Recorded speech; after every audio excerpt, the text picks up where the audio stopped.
Warahmatullahi wabarakatuh. Berkat Tuhan mengalir atas hidup kita semua. Semoga semua makhluk hidup bahagia. Terima kasih teman-teman yang sudah hadir di pagi ini, pagi, siang, sore ya. Di sini beberapa hari memang saya sudah aktif di media sosial lagi dan melihat keadaan dan perkembangan. Ternyata sejak 1 Februari kemarin itu kan saya sudah ada admin ya. Jadi di mana admin sudah mencatat semua nih ada apa, seperti apa dan bagaimana. Jadi ini sangat rapi sekali ya. Jadi berdasarkan fakta. Jadi ini semua adalah curhatan-curhatan kalian yang belum sempat saya dengarkan. Jadi selama beberapa bulan ini saat saya ada di Indonesia, jadi aktivitas saya tidak begitu full ya. Waktu itu saya pulang ke Indonesia setelah sekian lama setelah COVID di tahun 2022 itu adalah pertama kali saya pulang setelah COVID. Sejak bulan Agustus, September, saya Oktober dan November ada di Hong Kong, tapi Desember, Januari, Februari, Maret saya masih posisi ada di Indonesia. Jadi saya lebih banyak ada di Indonesia karena secara langsung dan tidak langsung Pak Tony merasa nyaman ada di Indonesia dan beliau tidak pernah menanyakan kapan mau pulang Hong Kong. Jadi saya merasa bahwa Pak Tony merasa nyaman tinggal di Indonesia dan saya sebagai orang Indonesia yang merasa bangga ya karena orang dari luar negeri khususnya Hong Kong, begitu banyak orang Indonesia pingin tinggal di Hong Kong. Ini ada orang Hong Kong yang begitu senang tinggal di Indonesia. Jadi ini menurut saya adalah kebanggaan tersendiri. Suami saya mau ikut tinggal ada di Indonesia. Bukannya ingin pamer atau seperti apa, tapi saya ingin bilang bahwa dulu saya sama keluarga, sama pacar ya. Bahkan saya mau dinikahi, yang penting pulang Indonesia. Tapi ternyata saya memilih tetap untuk tinggal di Hong Kong. Tapi setelah kembali lagi bersama Pak Tony dan Pak Tony merasa nyaman di Indonesia, saya merasa bahwa apa salahnya saya pulang ke negara saya sendiri. Dan mungkin suatu saat dalam jangka panjang, karena planningnya Pak Tony saya tidak tahu apakah dia akan tinggal terus di Indonesia atau dia akan balik lagi ke Hong Kong. Nah, ini saya akan mereview kehidupan saya sendiri dan saya bagikan dengan teman-teman yang ada di luar sana. Silahkan setuju atau tidak setuju atau tinggalkan komen pada saya tentang kehidupan kita di luar negeri. Oke. Kalau kehidupan kita di luar negeri itu setiap hari monoton. Saya pribadi merasa bahwa monoton. Bangun pagi, sarapan, ya pastinya cuci muka, mandi ya. Tapi maksud saya adalah sarapan, pergi ke kantor, ngantor sampai dari jam 10. Kita otomatis berangkatnya jam 9 dong. Tapi kan kita bangunnya dari jam 8. Bener nggak? Dari jam 8 kita sudah bangun atau jam 7.30 kita sudah bangun. Setelah itu kita berangkat dari jam 9 sampai jam 8. Jadi jam 8 malam itu baru nyampe rumah lagi. Nyampe rumah lagi itu baru ketemu sama keluarga. Jadi aktivitas di Hong Kong itu sangat sedikit sekali ketemu sama keluarga. Dari jam 7 kan di sana jam 10 itu mulai kerja, jam 7 baru pulang. Atau jam 10 kerja, jam 6 baru pulang. Jadi sekitaran itu ya. Jadi perjalanan, karena kantor saya dulu ada di Jungan, di Causeway, kadang-kadang saya dipindahkan ke Sentral. Dan waktu saya bekerja sekian tahun itu ada di Sentral. Jadi saya sangat familiar sekali dengan Sentral. Setelah itu aktivitas pagi sampai sore, bahkan sampai malam itu ada di luar. Perjalanan pulang itu berdesak-desakan dengan orang lain. Jadi berangkat kerja desak-desakan sama orang, makan siang desak-desakan sama orang, pulang desak-desakan sama orang. Akhirnya pulang ke rumah, otomatis kalau kita punya pembantu, itu enak, kita pulang langsung makan. Tapi jika kita tidak ada pembantu atau tidak ada orang yang membantu atau tidak ada yang masakin, karena saya kebetulan tinggal sama mertua ya, sebelum saya ada Cece lagi. Jadi mertua saya sudah menyiapkan, jadi enak kita pulang, kadang mandi dulu, kadang makan dulu. Setelah itu waktu berjalan dan tahu sendiri kalau orang Hong Kong itu makannya itu sambil ngobrol karena keseharian mereka nggak ketemu sama sekali. Jadi kalau jam 8 on time itu kadang-kadang anak saya yang nggak on time atau suami saya nggak on time, otomatis makanya akan sampai jam 10 malam. Setelah itu jam 11-an kita tidur. Jadi aktivitas rutinitas seperti itu. Dan waktu pekerjaan saya dan suami saya dan anak saya itu beda-beda ya. Dulu anak saya di kantor, suami saya di pasar, dan saya di kantor. Tapi perbedaan kantor. Terus akhirnya saya kembali lagi kerja di restoran.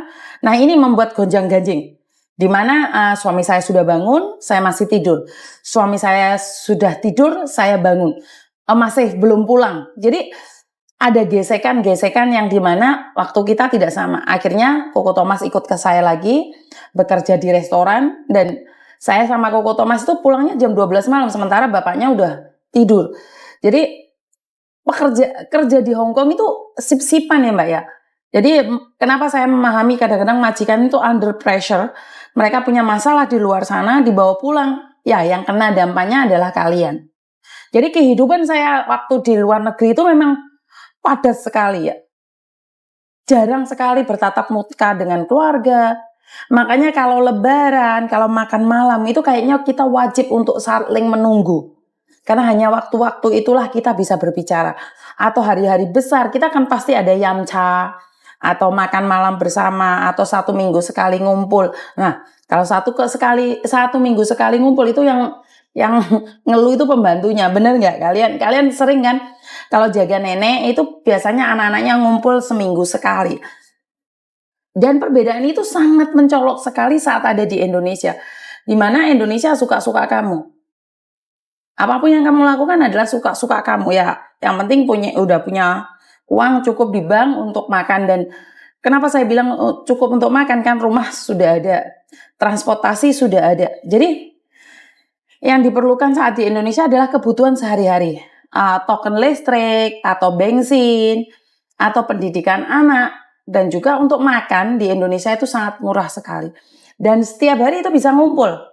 Nah, tapi kalau di Indonesia itu banyak sekali kegiatan yang di luar dugaan. Kalau di Hong Kong itu semuanya terplanning, kasarnya orang ngomong. Walaupun ada orang meninggal, nggak hari itu juga kita datang. Kita bisa nunggu 7 harinya. Hari meninggalnya sampai 7 hari. Jadi kita nggak hari itu harus datang. Kita bisa lihat situasi dan kondisinya pas nunggu kita libur atau kapan. Jadi seandainya dikremasi pun atau dimakamkan pun tidak hari itu juga. Jadi semuanya bisa di planning kapan. Tapi saat ada di Indonesia ini sangat beda sekali Mbak. Kenapa saya bilang orang meninggal hari itu juga kita ngelayat, hari itu juga kita dikebumikan. Begitu juga tiba-tiba ada orang nyewune, ada mendak, 40 harinya, 7 harinya, itu kan kita biasanya datang. Atau ada orang menikah, atau khataman Al-Quran, atau banyak sekali. Makanya banyak sekali kegiatan yang tidak terduga. Ada mantenan, ada sunatan. Jadi kegiatan-kegiatan itu semua tidak terduga ya. Saya lebih sering mengatakan bahwa kegiatan yang ada di Indonesia itu tidak terduga, dan jika kita sudah lama di luar negeri kadang-kadang kita kaget. Maksudnya adalah wah ternyata sibuk banget ya kalau kita pulang ke Indonesia. Dan saya melihat juga kesibukan sebagai ibu rumah tangga. Mungkin karena saya kebetulan saya punya ibu yang masih sehat, jadi untuk kepentingan di rumah itu ibu saya sudah membersihkan sendiri. Setiap harinya itu ada orang yang membantu ibu untuk nyapu-nyapu. Kadang-kadang saya sendiri yang nyapu. Dan bagaimana dengan kalian? Bagaimana dengan kalian? Kalian pastinya juga melakukan aktivitas di Hong Kong. Jam berapa bangunnya, tidur, bekerja, seperti apa aktivitasnya, kalian kan rutin seperti itu. Saat kalian pulang di Indonesia, itu kalian lebih sibuk lagi nih. Biasanya ibu-ibu rumah tangga kalau pulang Indonesia bukannya malah istirahat. Ini yang saya lihat, bukannya kalian malah bisa istirahat. Kalian harus bersihin rumah, harus nyiap makan buat suami, buat anak. Karena itu kesempatan saat kita libur. Jadi sebenarnya sebagai pekerja migran di luar negeri, saat pulang ke Indonesia pun mereka itu tidak liburan. Kalian tuh sebenarnya tidak liburan ya. Saat kalian pulang ke rumah sendiri itu tidak liburan. Karena kalian tetap melakukan aktivitas yang mungkin lebih padat. masak, bersihin rumah, bahkan rumah yang debu-debunya banyak itu karena kalian terbiasa bersih di luar negeri, pulang itu kayaknya nggak banget deh.